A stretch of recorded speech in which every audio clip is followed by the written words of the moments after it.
All right, today I would like to talk about the jobs report and the economy and what this means to those of us in HR and various leadership roles. Let me start with one thing. All of my articles on a website and all of our research is written by human beings. We have no chat GPT content anywhere to be found. We've been playing with it, but we're not using it. Somebody made a comment to me the other day and asked if my blogs were real, and they really are. Written by humans. Okay, so staggering findings on Friday. I think most economists are embarrassed that 517,000 jobs were created in January, and most economists were forecasting, 200,000 or something like that. That is a high number. During the boom, we can get as high as 600,000, but that is a high number, and it seems paradoxical because there have been all these layoffs, but it's not really that hard to understand, and let me tell you how the numbers work. There are close to 29 or 30 million businesses in the United States. There are about 165 million people working. Most of the employment, I think more than 2/3, almost 3/4 of the employment, is by small to medium-sized companies. So when you see a layoff by Amazon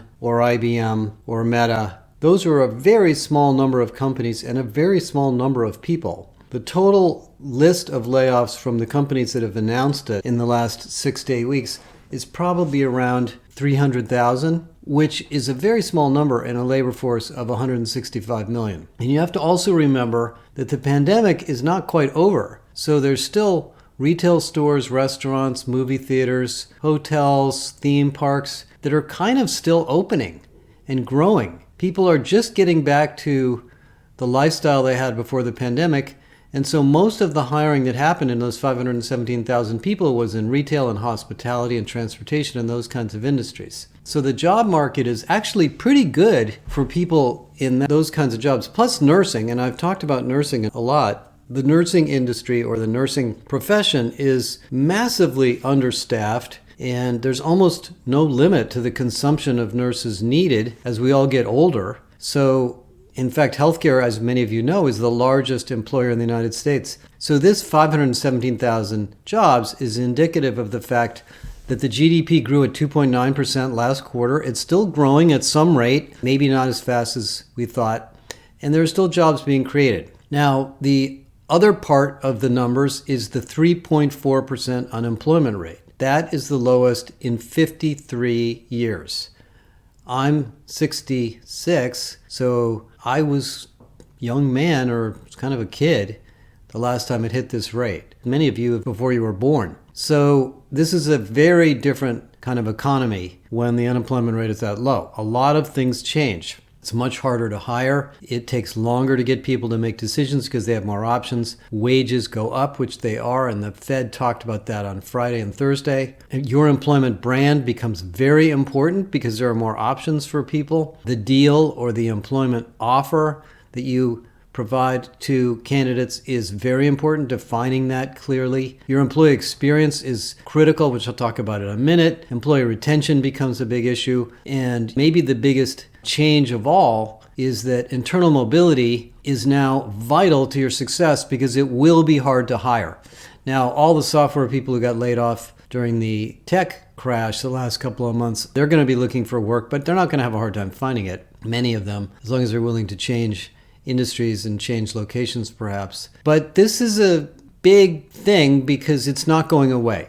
Now, I wrote a long article yesterday, and it was something I've been wanting to write a long time about why this low unemployment rate is so big a deal. And so let me explain it briefly right now. First of all, the primary reason the unemployment rate is so low is there just aren't enough people working. It isn't a skills problem, it's a human being problem. And that is caused by low birth rate, delay in having children, baby boomers retiring, low labor participation rate, about 62, a little over 62% of eligible workers are working. That's down from 64%, 64.5% before the pandemic. People in their earlier stages of their career are less committed to work than they were before the pandemic. They're kind of burned out. Quiet quitting is a true sentiment, and there's some research in the Wall Street Journal, which I point to in the article, that shows that the younger you are, the less likely you are to be ambitious about your career, which is weird. It's usually the opposite. And that's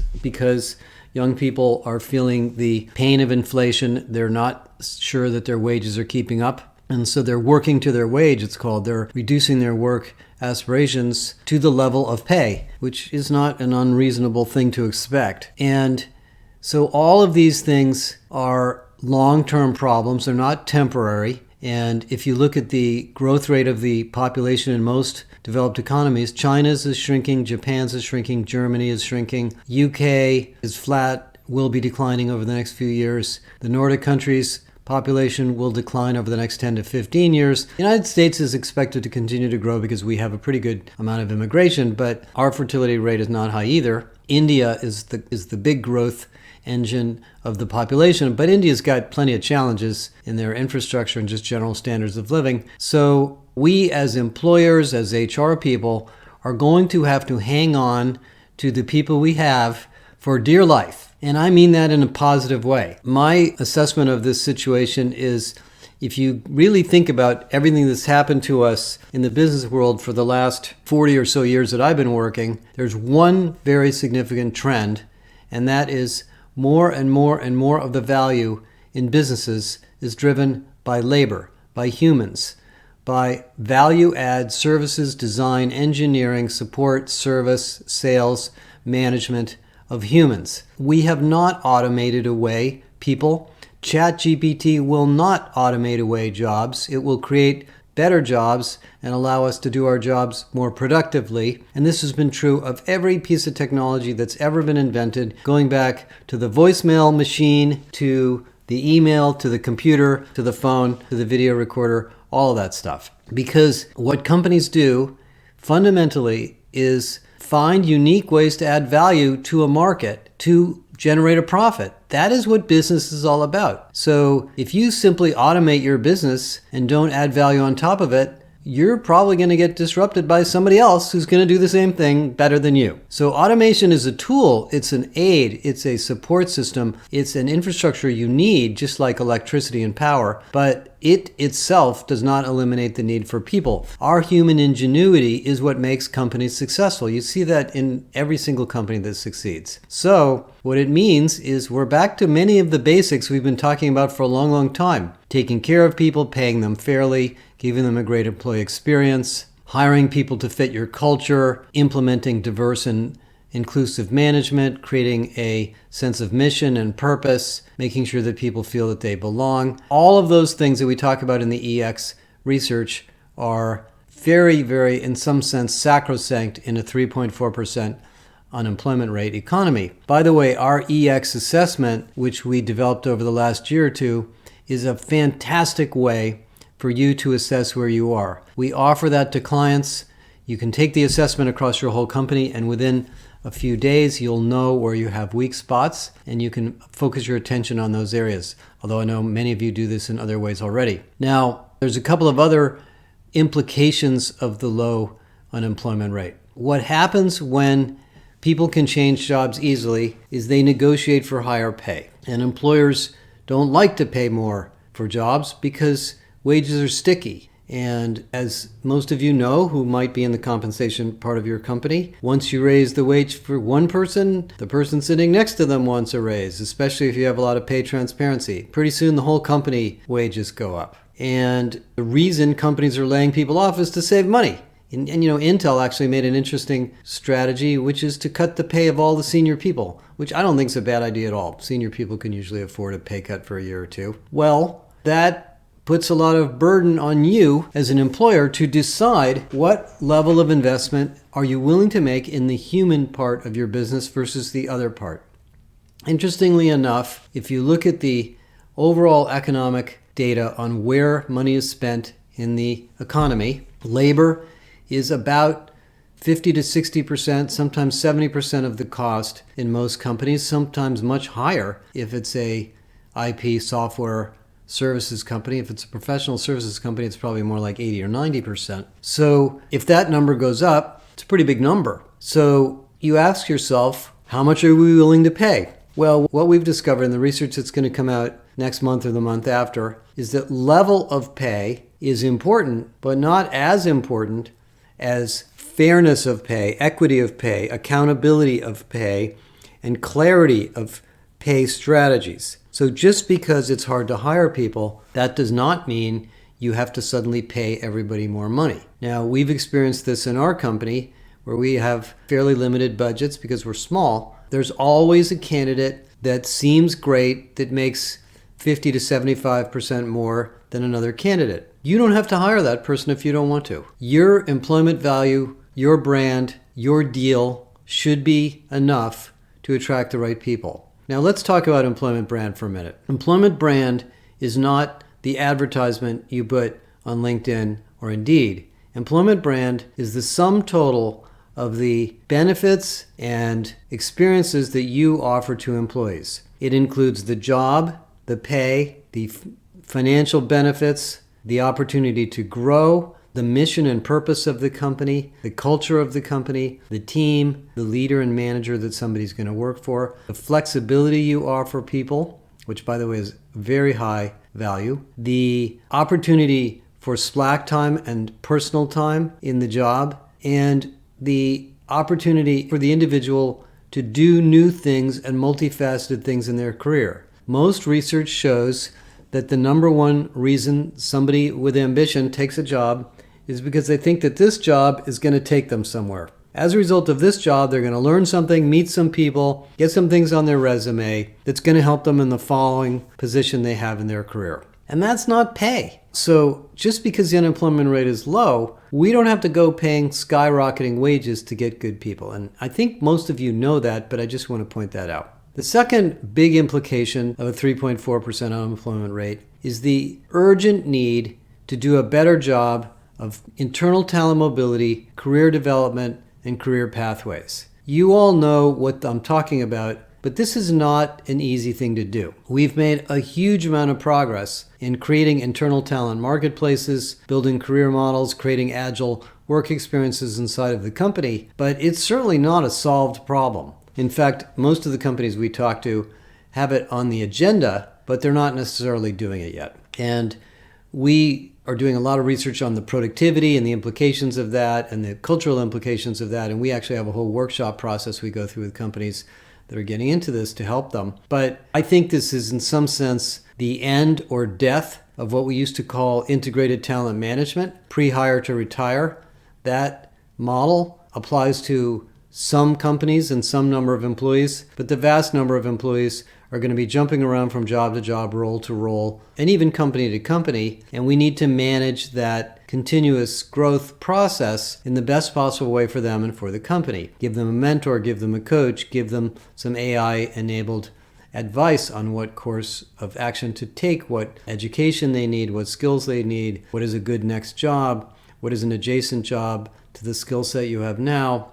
And of course, a lot of that is asking people what they want to do with their lives and creating a system for sharing that information. The third thing that is impacted by the low unemployment rate that I've been talking to quite a few companies about recently is performance management. We've had a pretty big uptick in performance management interest the last couple of months because the economy slowed down and companies are looking for justification for layoffs. And I just had a long talk with one of the larger tech companies, in fact, one of the largest tech companies about this. And the question they were asking me was, if we want to simplify and refresh our performance management, what do you think we should get rid of? And what do you think we should invest in? And it's impossible to answer that question in a 5-minute conversation. But the simple answer is the things that don't seem to make nearly as much difference now are things like calibration meetings, talent reviews, 9-box grids, incessant hierarchical meetings about who should get promoted into what job. Those decisions have to be made, and they have to be made in a fair way. But most of the larger companies I talk to used to spend the entire month of December going through the ratings and distributions and so forth. I'm not sure any of them got that much out of it. They may argue with me on that. So I recommended to this company, maybe instead of having 6 levels of ratings, you should have 3, which by the way is very common, exceeds expectations, meets expectations, doesn't meet expectations, and focus your energy on the feedback, the development, the performance enablement, the performance management, not the evaluation, even in a time like this. I have had quite a few conversations with companies about their layoffs, and as I talked about in the article last week, most layoffs are not done very strategically. They're usually done very quickly because it's suddenly time to cut costs. And if you have a reasonably good performance experience at work, it becomes much easier to do a layoff if you have to do that. It's never easy. It's never cut and dry. It's never simple because every human being is different and every human being is important. But that is impacted by this too. So where is this all going to go? I think the most important finding I take away from the current situation out there is that productivity is the king of our job going forward. We have to work on things that simplify work, focus people on the most important projects, jettison the projects or initiatives or products that aren't selling, move people to the high growth parts of the company, train them, develop them, and get rid of the bureaucracy, the meetings, the overhead, the multiple HR-driven processes that we probably over-engineered a little bit, and help the company to become more productive. Revenue per employee is a very good surrogate for productivity. Look at your revenue per employee compared to your peers. If it's way below, I can guarantee there's stuff going on in your company that's not working,